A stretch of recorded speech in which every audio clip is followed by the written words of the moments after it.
Formatting text.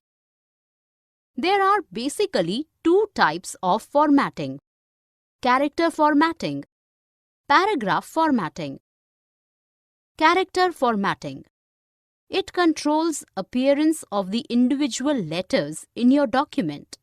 Font, size, color, and leading are all aspects of character formatting. Font.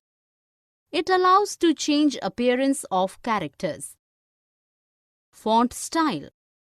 It has options to change the characters in italic, bold, or both. Font color. It can add any color to characters at any portion. Size. We can increase or decrease the size of text, and measurement is as 1 inch is equal to 72 points. Underline. Any portion of text can be underlined by it. It can be used to underline headings to strengthen it. Effects.